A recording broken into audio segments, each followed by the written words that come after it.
Bonjour, alors aujourd'hui nous sommes dans une ville de l'ouest parisien qui s'appelle Sèvres, une petite ville tranquille, et les deux personnes qui m'accompagnent vont nous présenter un petit peu l'action qu'elles ont menée contre leur bailleur, l'Immobilière 3F, concernant des charges locatives.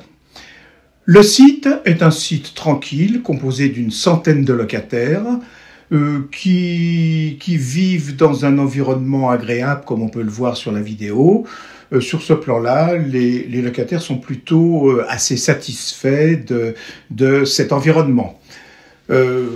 Ils se plaignent surtout du niveau de leurs charges locatives, et c'est ça qui les a motivés à se réunir, à contacter la CGL et à demander un contrôle sérieux des charges locatives parce qu'ils ont constaté que ça avait fortement augmenté. Donc, ils se sont regroupés dans ce qu'on appelle un groupement et les deux personnes qui sont avec moi sont les animatrices de ce groupement.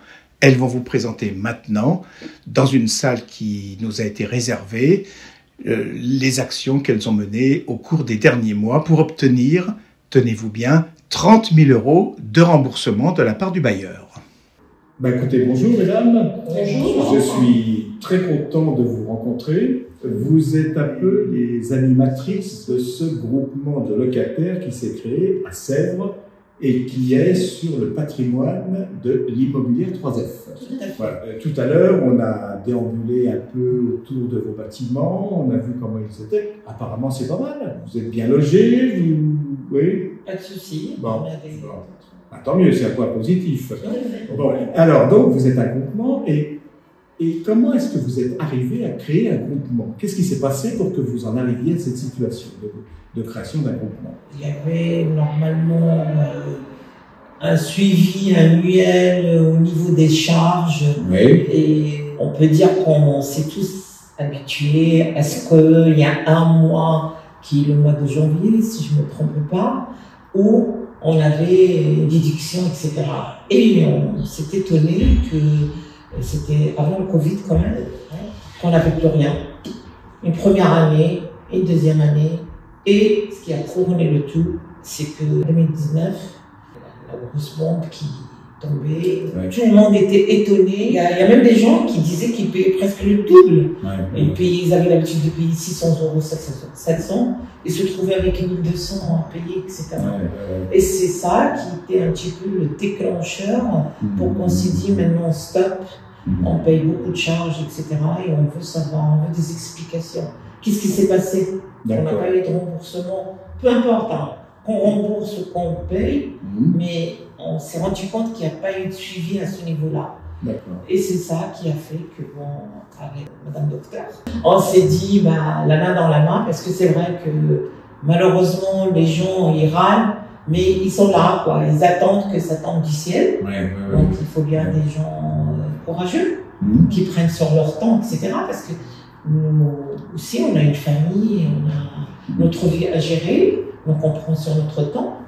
Et du coup, on s'est serré le coude, on est 3 personnes volontaires, on peut dire. Parce que c'est vrai qu'au départ, on est parti pour créer une association, peu importe, amicale. Seulement, je pense qu'il y a des conditions, il y a des règles là-dedans et tout, il faut être... Et ça vous a effrayé? Moi, je dirais que oui. Moi, personnellement, ça m'a effrayé parce que, comment dire, je ne maîtrise pas tout. Voilà. J'ai voulu, moi, personnellement, encore une fois, et je pense qu'on est toutes les 3 pareilles, on a voulu découvrir un petit peu ce que c'est réellement un contrôle de charge, etc. Et comment on peut tenir une association, si je peux dire, ou un groupement, s'engager complètement et ne pas faire de bêtises. Voilà. Donc voilà, là, vraiment, on est sur une période test. Et peut-être qu'à terme, on créera une amicale. Et pour l'instant, on est sur une période test. On reste quand même un groupement pour éviter justement... Et on avait besoin d'accompagnement, quoi.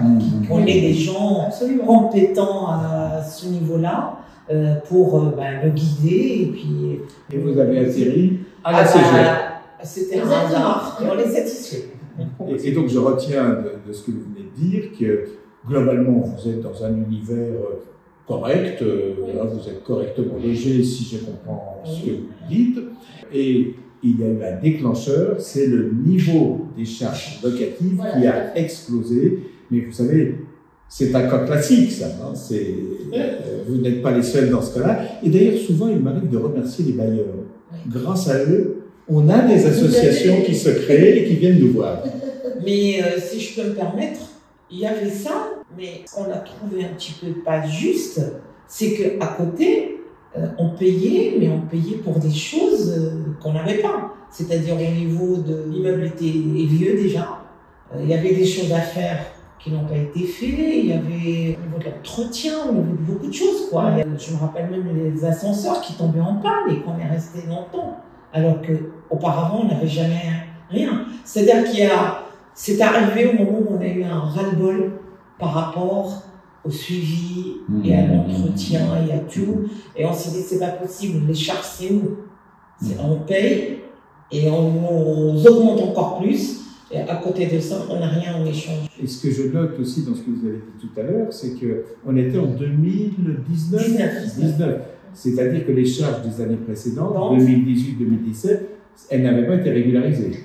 On a perdu qu'une année. On a perdu 2018. Jusqu'à 2017, l'ancienne amicale existait, donc il n'y avait pas de souci. On a perdu qu'une année parce qu'effectivement, personne ne voulait reprendre le relais, personne ne voulait reprendre le flambeau. Donc nous, on s'est décidé par la suite, effectivement, le temps on a perdu une année. Donc l'année, on a commencé à partir de 2019. Là, on a fait le contrôle de charge de 2019, 2020, 2021. Là, on va arriver l'année prochaine, on fera 2022. On est assez content de nous parce que là, on est quand même presque quasiment à jour. Alors finalement, après la création de votre groupement, vous avez demandé à la CGL de vous accompagner pour un contrôle de charge. Absolument. Bien. Et comment ça s'est passé ce contrôle de charge? Au départ, on ne nous a pas fermé les portes. On nous a dit, il n'y a pas de souci, vous pouvez venir, on vous donne les éléments et vous déposez. Oui, tout à fait. Et ils ont exigé qu'on ne soit pas plus que 2 personnes. Oui, parce qu'on était encore en période de Covid. Ah oui. Quand on a demandé l'assistant de juriste pour nous accompagner, effectivement, parce qu'on ne connaît pas vraiment. Ouais. Donc à ce contrôle de charge, vous étiez là toutes les deux, plus le juriste de la CGL. Absolument. Grâce à lui, c'est vrai, on a épluché on a démarré par 2019, voilà. Et à nous 3, ça nous a demandé toute une journée. Absolument. 18 heures. Oui, parce qu'on a fait un contrôle de charge sur 2 années. On a fait 2019-2020. Et ils se sont engagés à vous rembourser tout ça. Oui. La somme en question, elle est de combien? À peu près, hein? Un peu plus de 30 000 euros. Un peu plus de 30 000 euros. Tout à fait. Voilà.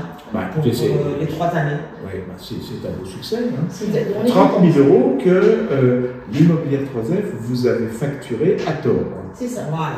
D'où l'intérêt quand même pour les locataires, j'en profite pour le dire aux locataires qui nous regardent, d'où l'intérêt de contrôler ces charges locatives. Tout à fait. On est gagnant à tous les coups. Exactement. Et dans cette période où le pouvoir d'achat est quand même un petit peu en berne, se récupérer pour l'ensemble du site 30 000 euros, enfin un peu plus de 30 000 euros, écoutez, c'est bon pour le portefeuille. Absolument. Absolument. Donc, félicitations. Merci. Et alors donc... Merci à M. Silio, un juriste qui est quand même très bon dans ce qu'il fait. C'est vrai. Et surtout, ce que je peux également rajouter, c'est que il ne faut surtout pas hésiter, si les locataires ne connaissent pas, il ne faut pas hésiter à se lancer. Bon, pour terminer finalement, si vous aviez une opinion à porter sur votre bailleur, sur sa gestion, sur le rapport au locataire, sur tout ça, qu'est-ce que vous diriez? Vous avez affaire à un bon bailleur, à un bailleur moyen, un bailleur médiocre? Sur le plan général, ce n'est pas le meilleur bailleur, mais nous, sur notre secteur, écoutez, pour l'instant, peut mieux faire. Peut mieux faire. Bon, il y a pire, bien sûr, mais peut mieux faire. Bon, en tout cas, vous avez réalisé une super prouesse en réussissant à vous faire rembourser plus de 30 000 euros de charges indûment comptabilisées. Si vous n'aviez pas contrôlé les charges, vous ne l'auriez jamais su et vous n'auriez pas récupéré 30 000 euros. Exactement. Donc, on en est contente et merci encore à votre organisation, à la CGL et surtout à M. Silio qui est quand même très professionnel. Et moi, je vous dis, ce sera mon dernier mot, Bravo, félicitations. Merci. Il faut oser. Ouais. Voilà. On a osé. Voilà. Voilà. Merci C'est beaucoup. bon. Merci.